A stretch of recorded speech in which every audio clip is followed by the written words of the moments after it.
Olá, alunos da Escola Tuiuti, tudo bem com vocês? Professor Wagner Chaves, de Geografia, trazendo mais uma aula, e hoje eu quero fazer uma correção da nossa avaliação. Tá? Eu corrigi, já postei as notas lá no Sistema Delta, algumas pessoas ainda não me entregaram, mas a gente não pode esperar, eu tenho que dar continuidade ao conteúdo. Então é o seguinte, para vocês terem acesso à prova de vocês, eu estou disponibilizando um link do Google Drive, vocês vão entrar lá, e vai ter a turma, a disciplina e o nome de vocês. Se o seu nome não está lá, ou é porque você não me entregou a prova e eu não corrigi, ou você gabaritou, então eu não estou enviando ela, tá? Porque eu acabei não fazendo uma cópia de correção. Aquelas pessoas que me enviaram uma avaliação digital em Word ou em PDF, eu fiz algumas alterações. Então, eu editei, eu escrevi alguma mensagem em vermelho, grifei, coloquei em negrito, enfim, ou em amarelo no caso do PDF. Se você enviou a sua avaliação com uma fotografia, eu fiz um arquivo de texto com o seu nome, direcionado a você, explicando onde você errou. Então, questão 1, tal, tal, tal, questão 2, a questão 3, ok, questão 5 você errou, enfim.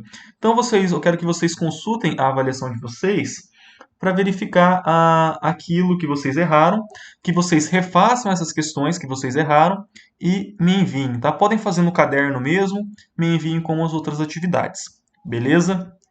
Vamos lá então, peço que vocês peguem a prova para me acompanhar. Questão 1, pessoal. Os mapas apresentam caráter ideológico? Justifique a sua resposta. Bom, pessoal, todo mapa ele é ideológico, ele carrega com ele a visão de quem produziu ou de quem mandou produzir. Então, o principal exemplo que eu posso dar para vocês aqui, e algumas pessoas citaram, é o caso das Ilhas Malvinas.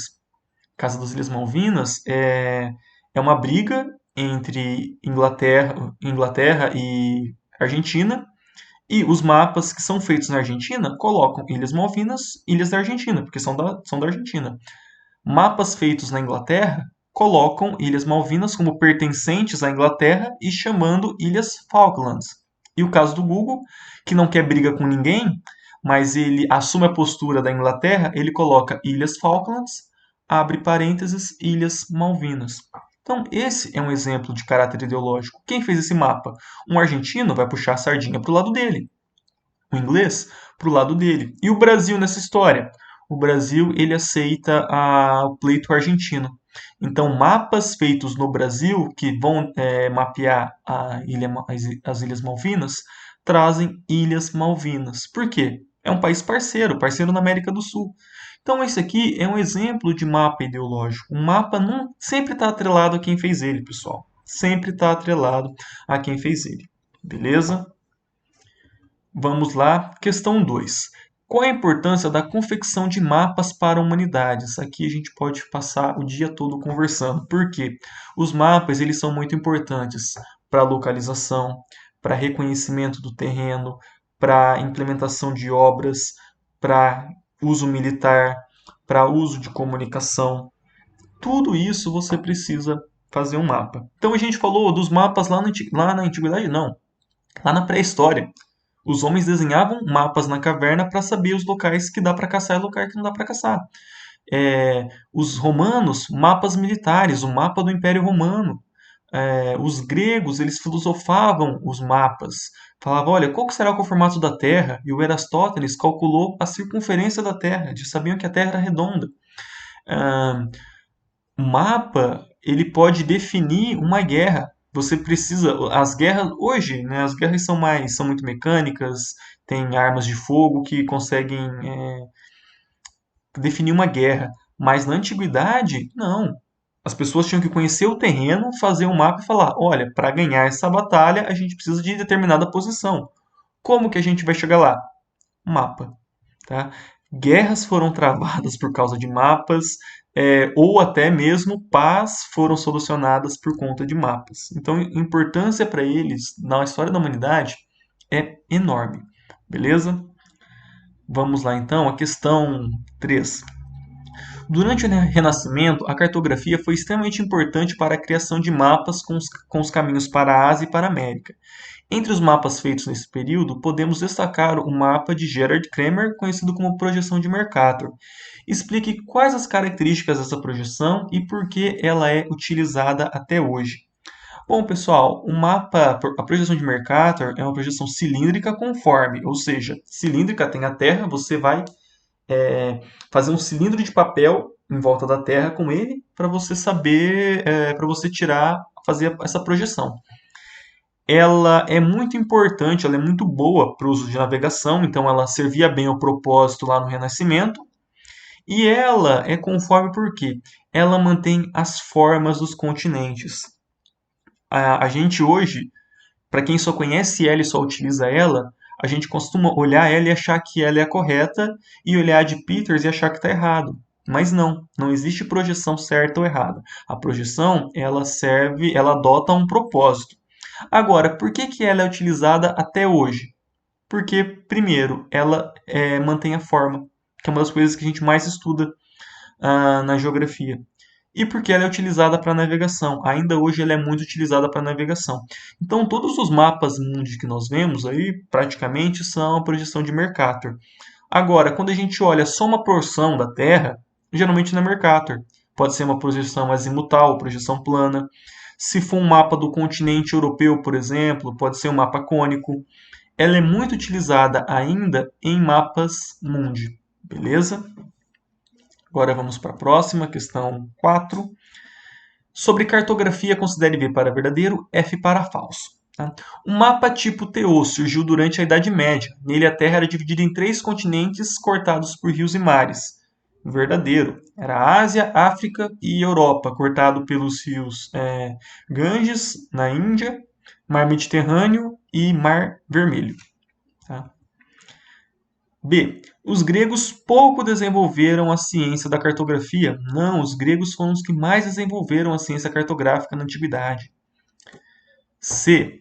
Podemos encontrar pinturas rupestres nas cavernas que indicavam lugares de caça.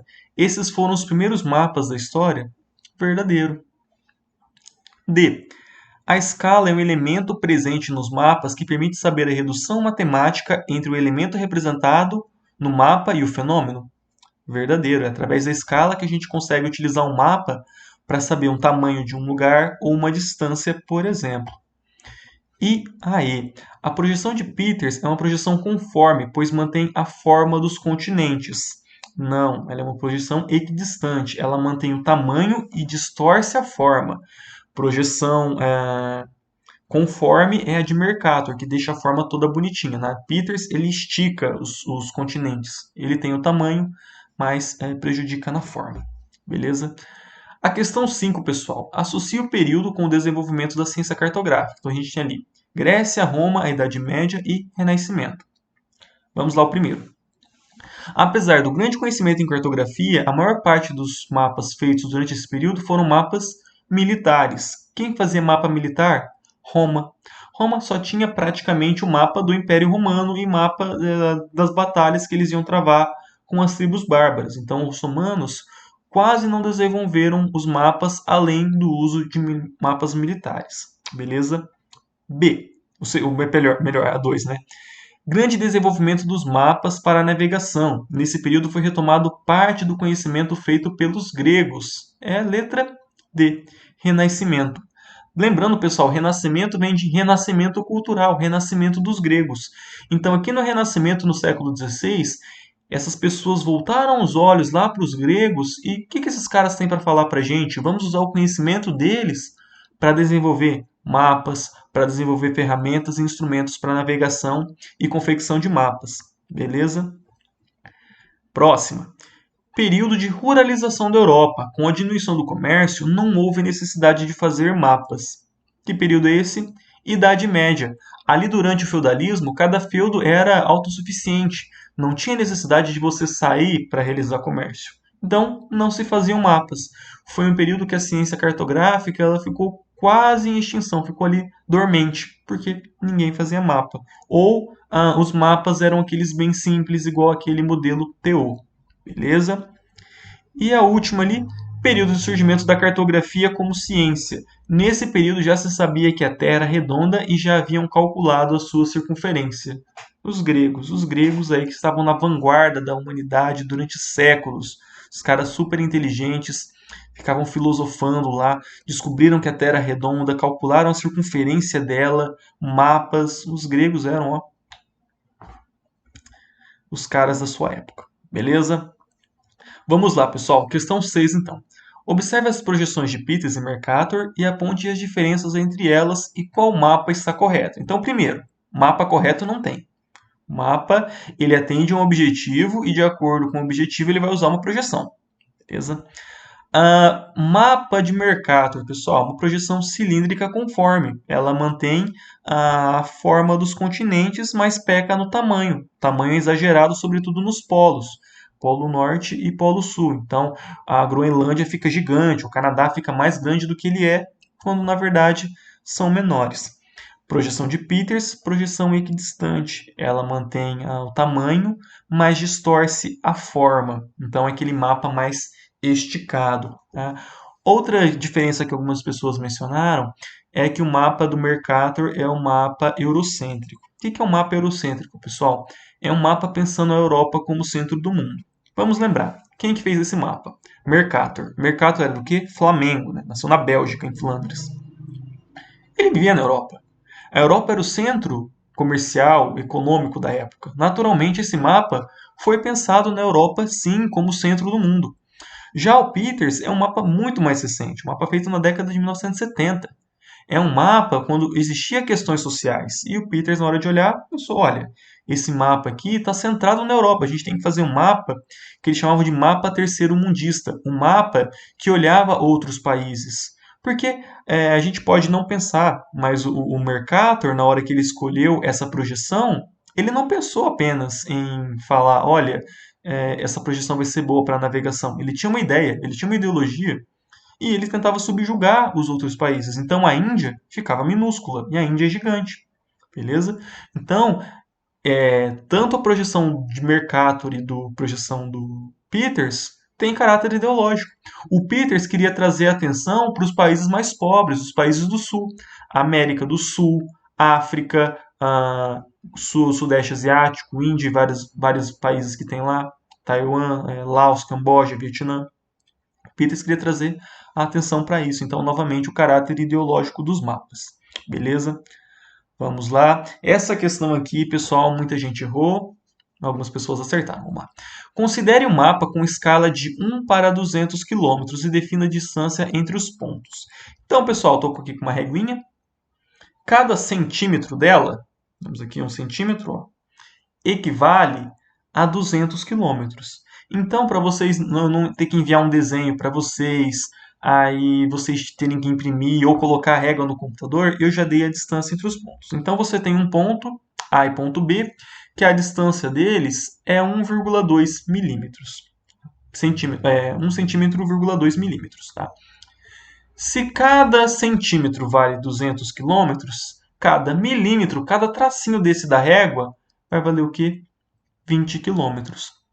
Então, se o meu ponto A, o meu ponto B, tem 1,2 centímetros, ele tem 1 centímetro, 200 metros, mais 2 milímetros, 20 e 20, 240 quilômetros. Facinho, gente, não tinha nem que fazer cálculo. Com a cabeça aqui vocês já matavam essa. Faltou um pouco de atenção em algumas pessoas, as outras foram bem tranquilas, tá? Mas era bem simples, só você ver quanto vale cada milímetro em quilômetros e verificar a distância, beleza? Vamos lá então, a B.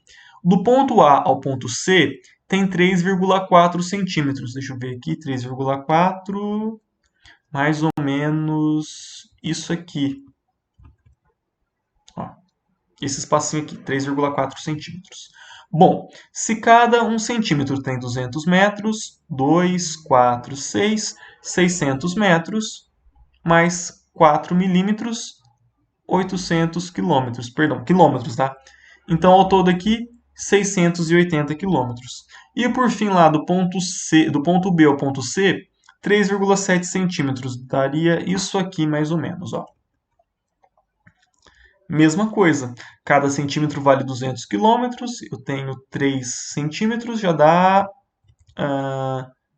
600 quilômetros. Mais 7 milímetros, 140 quilômetros. Juntou tudo, 740 quilômetros. Eu tentei evitar questões muito complexas de escala porque a gente não trabalhou conversões. Eu dei aquela aula para vocês bem rápido, mas eu falei que é importante eu ensinar para vocês no quadro. Mas lá estava em centímetro, você tinha que converter centímetro para quilômetro, e é uma conta gigante. Aqui não, era bater o olho, pegar a reguinha, facinho. Aliás, nem a régua precisava, porque já estava marcado lá. Questão facinho, pessoal. E por fim, uma questão bônus. Qual a diferença entre uma escala grande e uma escala pequena? Aqui, pessoal, são diferenças, tá? A escala grande é utilizada para objetos pequenos. Então, você vai fazer um mapa de uma casa, uma planta, né? Uma fazenda, um mapa de uma fazenda, ou uma planta de uma cidade, de um bairro. A sua escala é grande. O seu objeto ele foi reduzido poucas vezes para caber naquele mapa. Agora, se você tem uma escala pequena, significa que aquele número lá no final da escala, ele é muito grande. Você tem um objeto muito grande e teve que reduzir muito ele para caber nessa folha de papel. Então, nós falamos que a escala é pequena porque o fenômeno é grande. É inversamente proporcional. Beleza, pessoal? Eu vou ficando por aqui. Peço que vocês fiquem em casa, que vocês lavem as mãos constantemente. Um abraço e até mais.